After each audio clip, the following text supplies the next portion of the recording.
Bismillahirrahmanirrahim. Allahumma shalli ala Muhammad ta'ala wa ala alihi wa sahbihi tabi'in radhiyallahu anhum wa radhiyallahu anhum.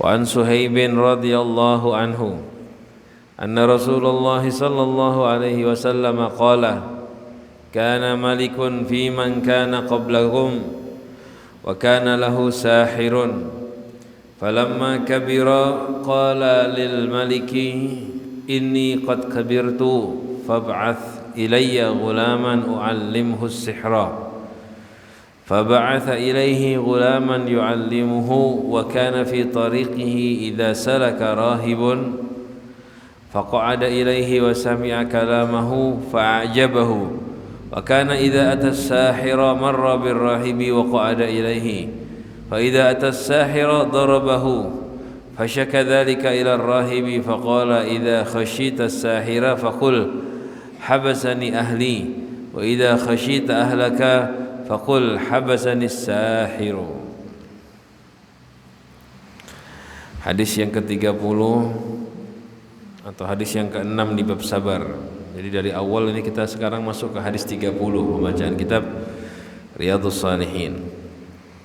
Cerita yang panjang dan ada hikmah, ada sedikit tentang sabar di dalam cerita ini.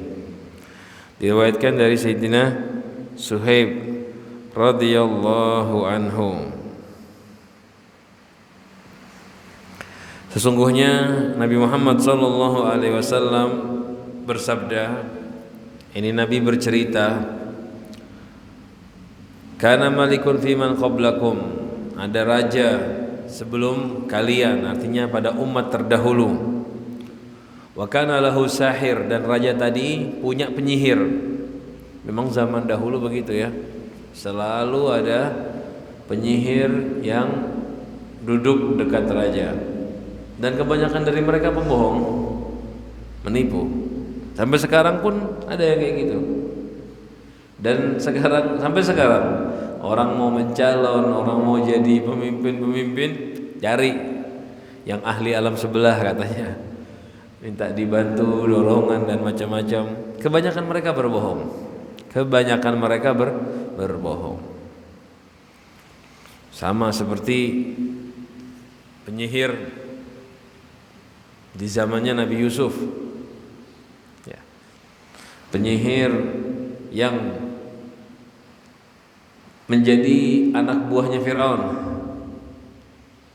dan kita sudah tahu itu penyihirnya malah menjadi taubat karena penyihir berbohong, membuat tali itu seakan-akan bergerak, tapi talinya tidak bergerak. Itulah tugasnya sihir begitu, menipu pandangan orang yang melihat, seakan-akan yang dia lakukan itu benar. Jadi ketika penyihir saharu, bahasanya di Al-Quran kita lihat ya, saharu a'yunan nasi, mereka itu menyihir pandangan manusia. Jadi bukan tali yang dia pakai jadi ular, bukan, tetapi pandangan orang dibuat seakan-akan itu menjadi ular. Nah ini kalau sekarang cara-cara modern sudah jelas, ditunjukkan trik-trik sulap. Sebetulnya yang dilakukan nggak ada, biasa aja. Setelah sampean lihat triknya, oh cuman begitu. Tapi waktu kita ngelihat pertama kali, wah hebat betul. Nah begitu menyihir ka'anna hatas seakan-akan tali tadi itu berjalan. Tapi ketika Nabi Musa melemparkan tongkatnya, benar-benar berubah jadi ular. Penyihirnya ngelihat, tahu ini bukannya mata saya yang ditipu, tidak pakai trik, benar-benar tongkatnya jadi ular. Makanya mereka sadar ini bukan sihir, ini benar-benar mustahil, keajaiban. Itu yang disebut dengan mukjizat. Nah begini, jadi ada raja pada zaman-zaman terdahulu, dia punya penyihir ya, dipercaya, dan sebagian rajanya tahu. Ini ya kalau kita baca sejarah begini, rajanya tahu penyihirnya ini palsu, anak buahnya dia. Tujuannya apa? Bikin orang-orang takut, kagum dengan penyihir, tunduk sama dirinya. Sebagian raja faham, sebagian raja ya dibohongi juga sama penyihirnya. Falamma kabira qala lil maliki, raja tadi, penyihir tadi setelah sudah tua ngomong sama raja, "Raja, saya sudah tua. Fab'ath ilayya ghulaman u'allimhu sihra." Kirim kepada saya anak muda yang kamu percaya, yang berbakat, buat saya ajarkan sihir. Jadi memang dia ingin cari penggantinya. Sudah tua, sudah nggak bisa bekerja lagi, cari. Namanya Abdullah bin Tamir. Jadi nama pemuda tadi adalah Abdullah bin Tamir menurut sebagian ulama ya. Lalu fab'atha ilaihi ghulaman yu'allimhu. Lalu raja mengirim satu anak muda, masih kecil, gulam nih masih di bawah 10 tahun, umur segituan. Mengirim pemuda untuk diajari sihir. Nah, pemuda ini ketika di perjalanan ya, dia melihat atau dia papasan sama rohib. Rohib ini ahli kitab. Ya, bahasanya zaman dahulu ulama bahasanya begitulah, ahli kitab. Dia kok ada ilaihi. Dia duduk wasami'a kalamahu dan dengarkan omongannya rohib. A'jabahu, dia senang, dia takjub. Artinya dia asik dengan nasihat-nasihatnya rahib. Jadi pemudanya ini punya bakat belajar. Dalam riwayat dia duduk dengan rahib dan ditanya ini rahib, siapa yang disembah? Siapa yang kamu sembah? Ditanya terus sama anak kecil. Akhirnya sampai rahib tadi menjawab, ini Abdullah, saya hamba Allah. Jadi rahib ini memang ahli kitab zaman dahulu, entah Injil atau Zabur atau Taurat. Dia ini senang dengan ulama tersebut lah, bahasa kita ulama ya, biar jelas. Mungkin kalau disebut rahib bingung. Bahasa kita rahib itu anggap aja orang alim, ahli belajar, ahli ilmu. Jadi dia dengar asik. Dia nggak suka belajar sihir. Cocok dengan rahib. Wa kana idza atas-sahira marra bir-rahibi wa qa'ada ilaihi. Nah, perjalanannya dia kalau dia berangkat menuju penyihir mau belajar, disuruh belajar sihir kan sama raja. Kalau ngelewati rahib, mampir dulu duduk, asik dengerin pelajaran ilmu. Fa idza atas-sahira darabahu. Nanti terlambat hasilnya. Lalu ketika datang kepada penyihir karena terlambat dipukul. Ya, namanya waktu belajar jam 8 misalnya, mampir dulu kepada rahib. Harusnya ke penyihir, dia waktu perjalanan mampir dulu. Hasilnya terlambat dipukul. Fasyakadzalika ila rahib. Lalu dia ngadu sama gurunya, sama rahib tadi. Saya ini kalau terlambat dipukul sama penyihir, padahal saya masih senang belajar. Dikasih trik sama rahib tersebut, sama ulama tadi. Idza khasyita as-sahira faqul habasani ahli. Kalau kamu takut sama penyihir, bilang saya terlambat karena keluarga. Dan kebalikannya, nanti kalau kamu takut sama keluarga kamu, bilang saya terlambat karena penyihir. Saya terlambat karena penyihir. Jadi memang dia senang belajar, dikasih kesempatan sama rahib tadi belajar. Fabainama huwa ala dzalika idz ata ala dabbatin 'azimatin qad habasatin nasa faqala al-yawma a'lamu as-sahiru afdalu amir rahibu afdal. Dan dia terus seperti itu. Fabainama huwa ala dzalik, bolak-balik belajar, sesekali belajar ke penyihir, dan lebih senang, lebih bahagia dia ketika belajar kepada ulama, kepada rahib tersebut. Dalam perjalanan seperti itu mungkin sudah beberapa lama, dia melihat dabbah, sebuah hewan azimah yang besar. Dia ngelihat hewan yang besar. Wa qad habasatin nas, yang telah mencegah orang-orang untuk lewat. Nah, ini hewan apa? Imam Tirmidzi kalau nggak salah meriwayatkan hewannya singa. Jadi singa besar mencegah orang lewat. Saat dia ngelihat singa tadi atau hewan besar tersebut yang ganggu orang, membuat orang nggak bisa lewat di perjalanan, dia di dalam hatinya timbul kerentek.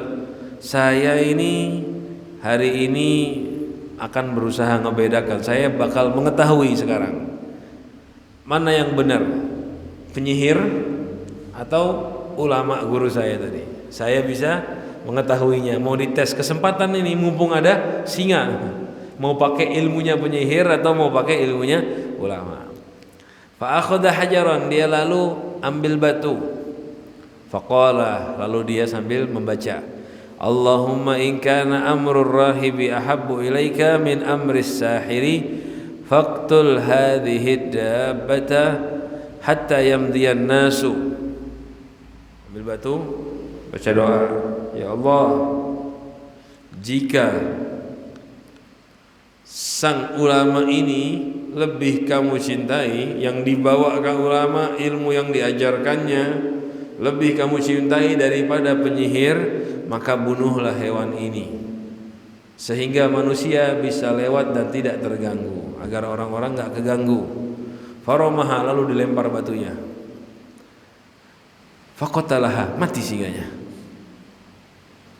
Hewannya langsung mati. Wa madhannas, lalu orang-orang bisa lewat seperti biasa. Saat itu dia bisa membuktikan ya, berkat doanya, mana yang lebih baik, penyihir atau ulama tadi atau rahib tadi. Lalu selesai singa tadi mati, dia pun lewat langsung mendatangi rahib, mendatangi ulama. Fa atar rahiba fa akhbaruhu, dikasih kabar kejadian tadi. Ustadz, bahasa kita gitu ya, saya tadi ketemu singa dan saya baca doa begini, saya lemparkan. Apa kata ustadznya? Lihat, rohibnya hatinya bersih. Bunayya, itu bahasa kita wahai, ya sama kayak iya. Hai anakku, antal yauma afdhalu minni. Sekarang kamu sudah lebih bagus dari saya. Lihat ya, gurunya tawadhu. Karena ngelihat ini dan nggak sembarangan loh dia. Ambil batu, baca doa, dilemparkan, itu kan tanda ada keyakinan di hati kan.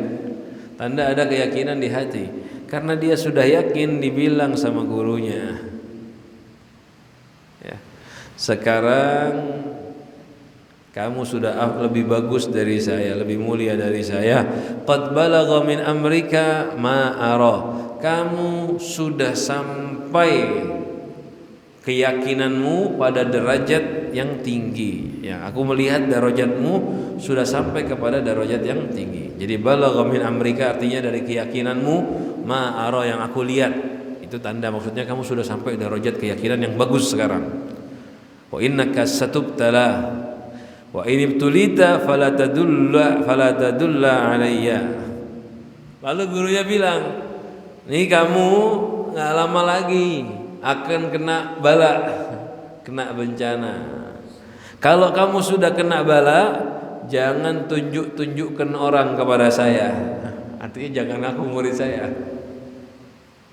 Dan memang begitu, orang itu ketika dapat kemuliaan nggak akan lepas dari ujian. Nah, ini yang akan kita bahas di sini ya, bab sabar. Pohon itu kalau masih kecil anginnya sedikit pelan, tapi semakin tinggi semakin kencang angin yang mengenainya. Begitu juga manusia, dapat rezeki nomplok, balanya juga tambah besar nanti. Dapat ilmu yang banyak, apalagi nanti di depan akan kita bahas ya. Inna asyaddan nasi balaan, paling kerasnya, paling banyaknya manusia menerima bala al-anbiya, para nabi. Kenapa? Mereka yang paling tinggi derajatnya di sisi Allah, balanya, ujiannya besar. Ingat, sama aja seperti orang sekolah. Kalau anak TK ujiannya mudah, SD masih ringan, anak-anak kuliah ujiannya berat. Semakin tinggi darajat yang dikejar, ujiannya semakin berat. Nah, Syekh tadi udah ngelihat ini murid bakal naik terus ini. Dengan sebab keyakinannya dia bakal naik, dan kamu wah bakalan kena bala kalau kayak gini. Ujiannya bakal besar. Karena dia akan naik terus darajatnya. Jadi kalau sudah tinggi jangan lapor-lapor saya. Cari aman syekhnya ini. Wa kanal ghulamu yubri'ul akmaha wal abrasa. Dan anak tadi menyembuhkan orang-orang akmah, ya. Jadi anak-anak yang datang, yang lahir, maaf ya, anak-anak yang lahir dalam keadaan buta. Jadi ada yang lahir buta, disembuhkan sama dia. Wal abros, dan orang-orang yang kena penyakit baros. Baros itu penyakit putih-putih yang nggak bisa sembuh. Sampai sekarang susah itu mau sembuhnya. Jadi nanti menyebar tambah. Dia bisa menyembuhkan penyakit itu. Jadi dulu itu susah sekali sembuh penyakit ini, nggak ada obatnya masih. Sekarang pun juga kalaupun pengobatan lama dan biayanya mahal. Tahu ya baros ya, belang yang putih itu kan ada. Itu banyak penyebabnya. Salah satu penyebabnya yang sering disampaikan sama ulama, makan ikan digabung dengan susu. Itu salah satu penyebabnya. Ikan digabung dengan susu. Ya, malah sebagian nanya disampingkan aja kurang bagus. Nah, ikan digabung dengan susu. Cuman saya nggak tahu itu ikan sungai masuk kah? Haruan atau apa boyo masuk nggak termasuk. Cuman yang jelas disebutkan ikan. Kalau selain susu nggak ada masalah. Itu salah satunya penyebabnya. Ya, semua penyakit dari Allah ya. Semua penyakit dari Allah. Cuman kadang-kadang ada penyebab zahir dunianya. Nah, anak tadi yang masih pemuda tadi bisa menyembuhkan anak yang lahir buta. Ini nggak sembarangan ya. Wal abros, dan orang yang kena penyakit belang sembuh. Wa yudawin nasa min sairil adwa.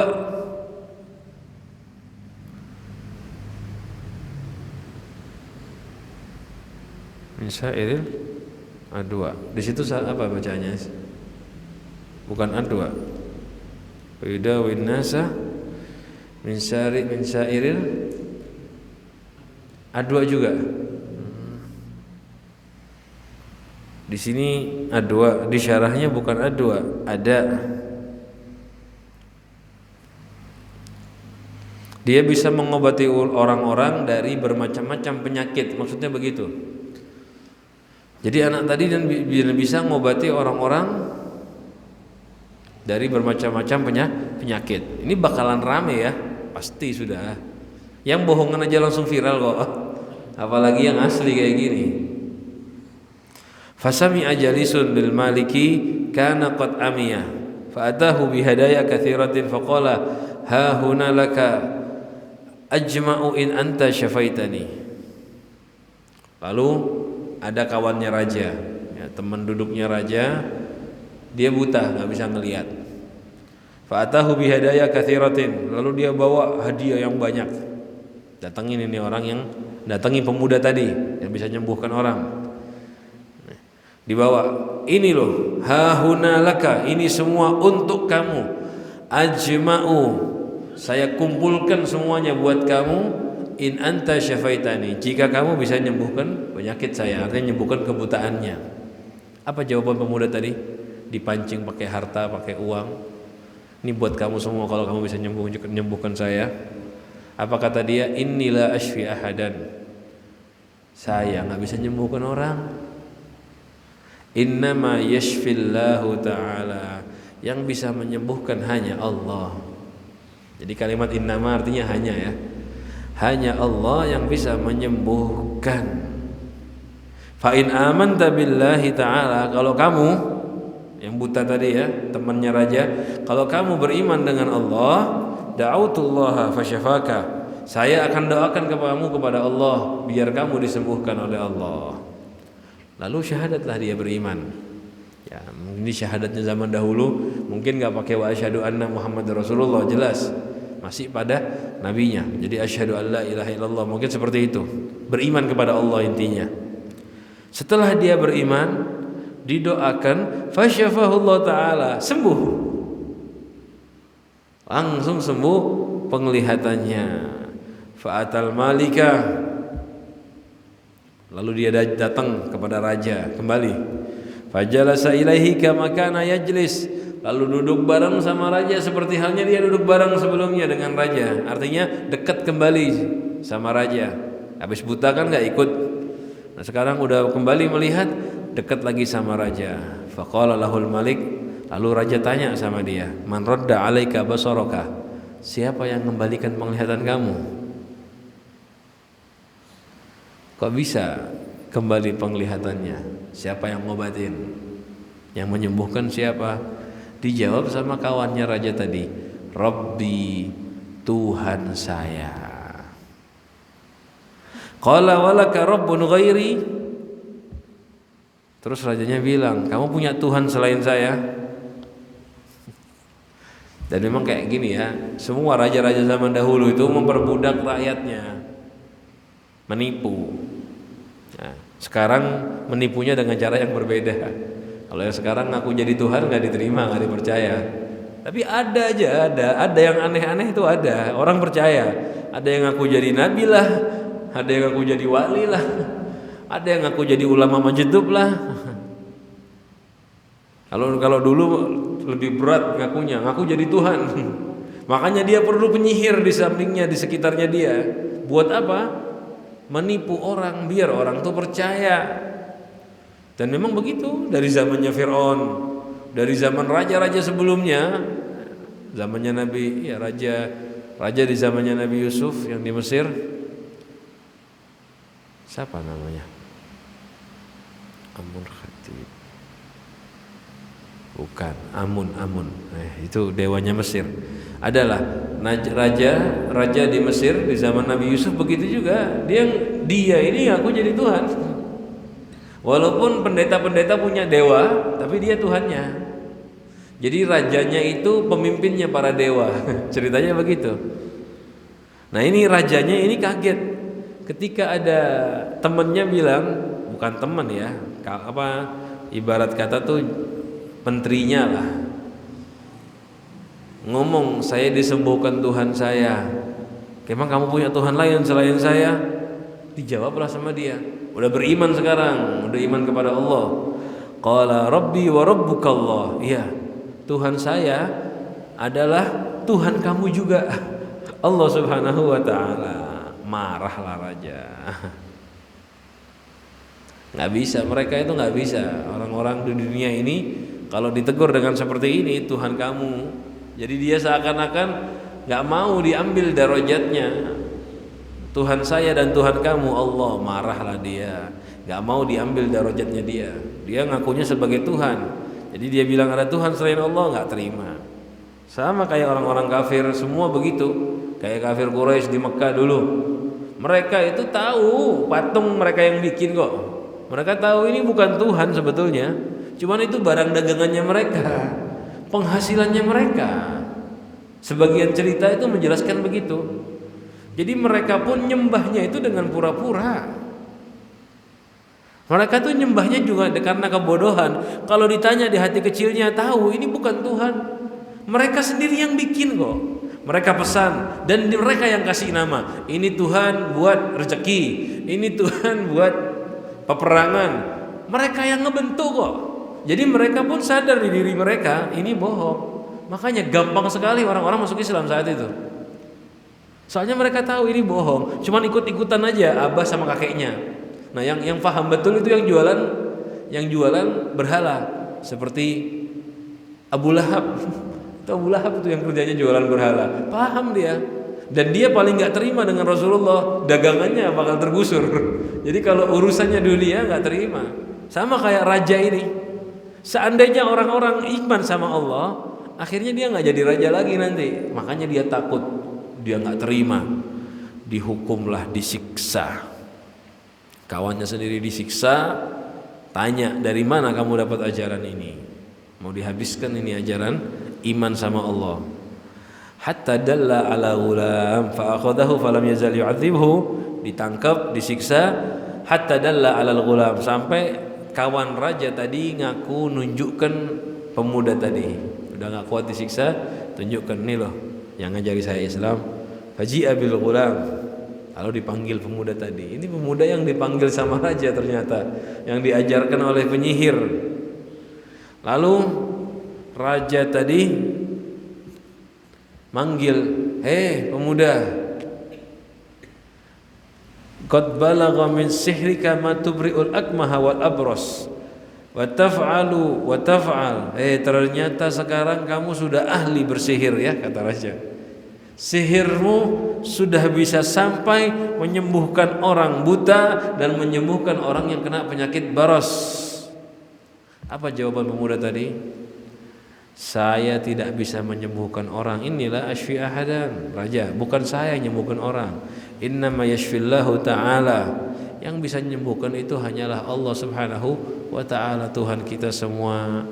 Fa akhadahu, ditangkap pemuda tadi, falam yazzal yu'adzibhu, terus disiksa, enggak berhenti, hatta dalla 'ala rahib, sampai pemuda tadi mengaku siapa yang mengajari dia. Padahal sudah dikasih wasiat sama gurunya ya, jangan ngaku-ngaku, jangan ngomong belajarnya melalui saya.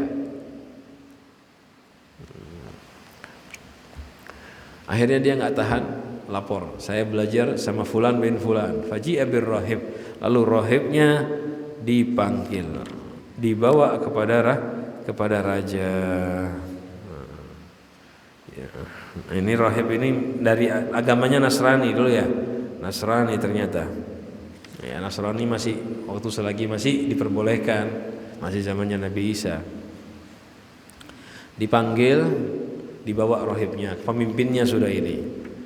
Dihadapkan kepada raja, rahib, ya, irji andinika, tinggalkan agama kamu. Artinya disuruh nyembah raja lagi, nggak mau dia. Fa'aba, tidak mau. Ya sudah iman, kalau orang sudah iman sama Allah tuh nggak bisa berubah imannya, kokoh. Tahu raja ini makhluk, masa disuruh nyembah makhluk lagi? Nggak mau. Fada bil minsyari fawudi al minsyaru fi mafriki ra'sihi. Ambil gergaji, dan gergaji tadi ya ditaruh di tengah-tengah kepalanya, mafrik ra's artinya tengah-tengah kepalanya. Fasyaqqahu hatta waqa'a syiqah, dibelah dua. Nah, dibelah dua hatta waqa'a syiqahu, sampai jatuh kepecah tubuhnya. Ini hukumannya berat ya. Tapi subhanallah, tabah. Ya.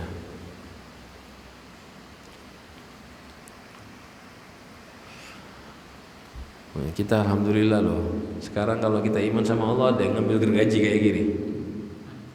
Alhamdulillah gak ada. Ya namanya orang beriman pastilah ada gangguan, pasti. Sabari dulu. Sabari dulu. Memang mau ibadah ada gangguan, sabar, tabah. Dan ingat ya, sabar itu bukan berarti nerima gangguannya gitu aja. Sabar itu tetap jalankan ibadah. Kayak ada penyakit datang, ada penyakit datang, nggak bisa sholat, nggak bisa ke masjid, tabah, sabar, tetap ke masjid walaupun susah. Dan itu termasuk sabar. Ya namanya fitnah zaman pasti ada aja, ada aja. Cuman alhamdulillah loh, alhamdulillah kita hidup di zaman yang iman itu mudah dan ringan. Ujiannya nggak sebesar umat-umat terdahulu. Lihat, dibelah dua. Dan gak cukup di situ, dipanggil temannya raja itu yang iman, disuruh keluar lagi dari agama Islamnya, agama Nasraninya. Artinya disuruh keluar lagi, suruh nyembah raja lagi. Fa'aba, gak mau juga, sama, dibelah juga tubuhnya, dibelah juga tubuhnya. Tsumma ji'a bil ghulam, yang ketiga anak muda tadi dipanggil, dibawa, mau dibunuh juga. Irji an dinika, keluar dari agama kamu. Fa'aba, gak mau. Nah, cuman karena ini anak kecil, gak langsung digergaji. Masih pemuda tadi, masih kecil, tidak langsung digergaji. Rajanya bilang, bawa dia, manggil nafarin, sekelompok min ashabihi, teman-temannya raja, ya dikasihkan, diserahkan kepada sekelompok orang, teman-teman raja. Suruh bawa, idhabu bihi ila jabalin kada wa kada fas'alu bihi ilal jabali, bawa ke gunung ini dan naik ke atas gunung. Kalau sudah sampai di ujung, fa idza balagtum dirwatahu, kalau sudah sampai puncak di ujungnya, tanyain, kamu nyembah raja lagi enggak? Apa masih nyembah Tuhan kamu? Disuruh pertanyaan ulang. Mau enggak keluar dari agama kamu? Kalau enggak mau keluar dari agamanya, fatrahu, lemparkan dia. Bawa ke atas gunung. Ya. Sampai di atas gunung, mau ditanya, anak tadi berdoa, Allahumma kfihim bima syi'ta, Allahumma kfinihim bima syi'ta. Ya Allah, selamatkan aku, artinya cukupkan aku dari mereka, amankan aku dari mereka dengan cara yang kamu inginkan ya Allah. Minta diselamatkan. Ya Allah, selamatkan aku dari mereka dengan cara yang kamu inginkan. Saya nggak baca bahasa Arabnya ya, waktunya takut nggak sempat. Ya, saya ringkas, bahasa Arabnya nggak saya baca, langsung bahasa Indonesianya biar cepat. Lalu gunung bergoyang. Allah menggoyangkan gunung, bukannya pemuda yang jatuh, rombongan yang bawa dia, mereka semua yang jatuh. Selamatlah pemuda tadi. Setelah selamat apa yang dikerjakan? Tidak lari, balik dia, pulang menuju raja sendirian. Lalu raja tanya, loh teman saya kenapa? Rombongan saya diapakan? Dia bilang, pemuda tadi, Allah menyelamatkan saya dari mereka. Panggil rombongan lain, ayo bawa anak ini, taruh di kapal, bawa ke tengah laut. Kurkur ya, kurkur itu kapal yang besar. Ada ya? Ya. Wahmiluhu fi kurkur, artinya bawa ke kapal yang besar dan bawa ke tengah laut. Kalau dia iman sama saya, kembali menyembah raja, aman. Kalau enggak, lemparkan di tengah laut. Bawa di tengah laut, sampai di tengah laut doa lagi, ya Allah, amankan aku dari mereka dengan cara yang engkau inginkan. Lalu kapal pun tenggelam. Ya, bukan kapal, maaf, kapalnya terbalik, ya, goyang. Mereka semua tenggelam. Lalu pulang. Dia pulang. Ada cerita kalau yang kapalnya tenggelam, dia berjalan di atas air pulang menuju raja. Pulang dia, datangi lagi rajanya. Kaget lagi raja. Teman-temanku diapakan lagi ini? Jawabannya sama. Allah menyelamatkan saya dari mereka. Udah 2 kali dicoba membunuh, gagal. Lalu lihat pemuda tadi ngomong begini. Ini cerita hebat ini ya, trik sebetulnya ini mengislamkan orang ini. Dia ngomong, tapi ini ngomongnya bukan ngomong pakai akal. Ini sudah takdir wahyu dari Allah. Raja, kamu nggak bisa ngebunuh saya. Kamu nggak bisa ngebunuh saya, kecuali kamu ngerjakan perintah saya. Turuti saya, kamu bakal bisa ngebunuh saya. Terus raja tanya, ini aneh ya, turuti perkataan saya nanti kamu bisa ngebunuh saya. Kata raja, emang perintah kamu apa? Kumpulkan seluruh umat, semua manusia kumpulkan di satu tempat, jadikan satu. Lalu ikat aku di batang pohon. Jadi kumpulkan orang, ikat saya di batang pohon. Lalu setelah orang kumpul, saya kamu ikat, ambil anak panah dari kinanah saya. Kinanah itu apa? Apa ya? Wadahnya busur tuh. Wadahnya anak panah. Ambil dari situ dan taruh di busur panah, lalu baca Bismillah Rabbil Ghulami Tsumma Ramini. Baca Bismillah Rabbil Ghulam, dengan menyebut nama Allah Tuhannya anak ini, baru kamu panah saya. Kalau kamu lakukan itu, kamu bisa ngebunuh saya. Ini raja udah putus asa, mau ngebunuh dia gagal terus. Dengar cara buat ngebunuh anak tadi, yang ngajarin dia sendiri, pemuda tadi. Akhirnya nurut raja. Ini bodohnya raja ya.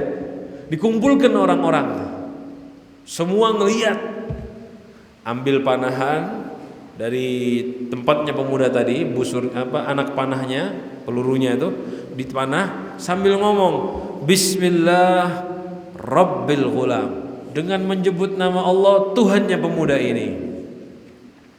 Dipanahkanlah.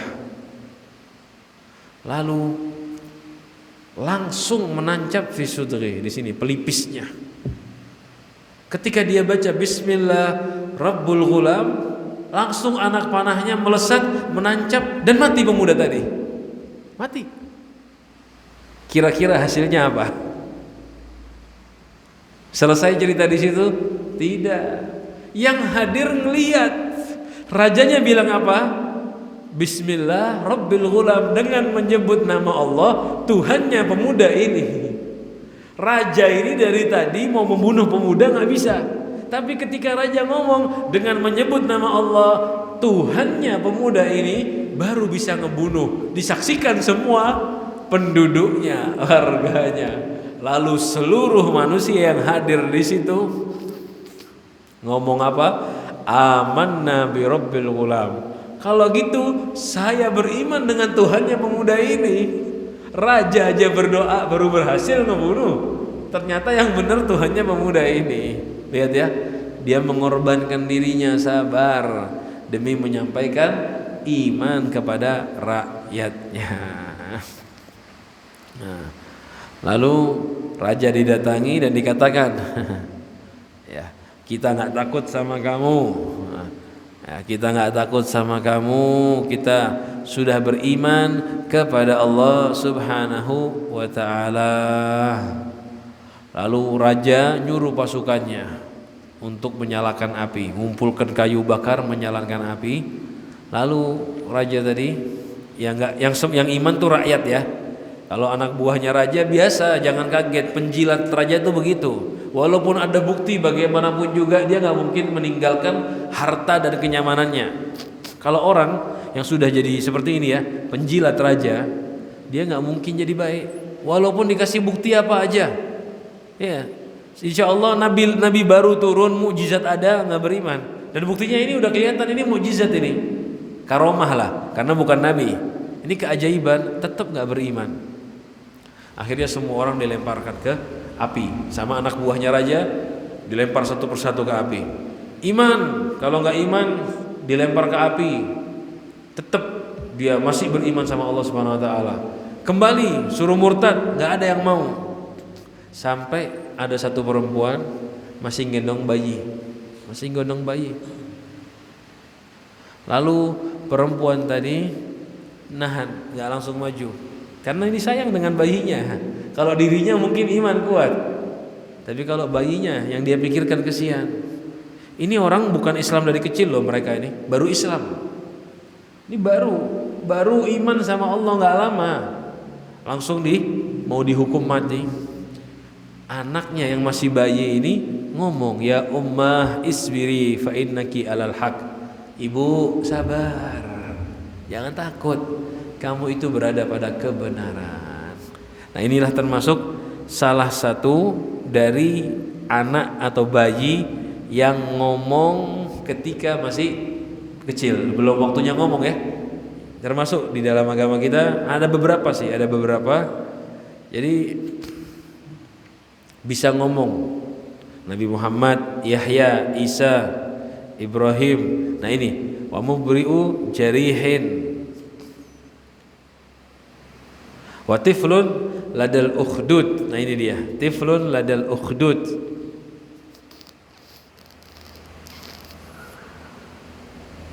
Ya, ini dia tiflun ladal ukhdud. Ini anak yang ngomong sama ibunya, jangan takut ibu, kamu berada pada kebenaran. Disuruh sabar, isbiri, sabar. Lihat, Allah mengutus seseorang, mengutus anak untuk memperkuat iman ibunya. Kalau orang sudah beriman, ingat ya, di sini ini yang terpenting, nanti mungkin kita akan bahas pada pertemuan akan datang ya. Hikmahnya di sini ini banyak. Cuman salah satunya, ketika kita beriman kepada Allah Subhanahu wa taala, lalu mendapatkan bala, terus kita sabar. Sabar itu berupa jalan keluar yang diberikan oleh Allah. Jadi kadang di antara kita ngira, ya Allah, tolong selamatkan saya. Saya kena bencana, bantu saya. Kan kita minta bantuan. Sekilas kita itu kadang-kadang buru-buru. Minta bantuannya, bantuan selesai dari masalahnya, langsung sembuh total. Enggak. Kayak contoh tadi perempuan tadi. Kalau yang jadi perempuan tadi doa, ya Allah selamatkan saya, bukan berarti dia selamat, minta doa sama Allah, minta pertolongan dari Allah. Nggak harus pertolongannya dia nggak bisa kebakar, dia pulang, nggak harus. Pertolongan Allah itu datang berupa apa? Rasa sabar. Karena kalau takdirnya sudah terbakar, pasti terbakar, nggak mungkin berubah. Kayak kita ditakdirkan sakit, ya pasti sakit. Mau didoakan penduduk bumi sedunia, semua wali kumpul jadi satu mendoakan kita, nggak mungkin berubah. Waktunya sakit-sakit. Terus bantuannya Allah apa? Dikasih kesabaran melewati musibah tadi. Jadi kalau ada yang musibah, rezekinya sulit, badannya sakit, minta sama Allah, kok nggak selesai-selesai ya musibah saya? Ketahuilah Allah sudah ngabulkan kamu, dikasih keringanan hati, dikasih kesabaran oleh Allah Subhanahu wa ta'ala.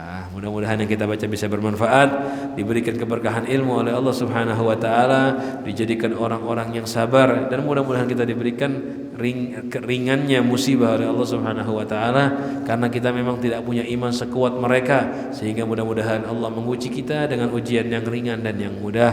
Mudah-mudahan yang kita baca bisa bermanfaat dan bisa kita amalkan. Hadza minni wa lakum minkum. Assalamualaikum warahmatullahi wabarakatuh.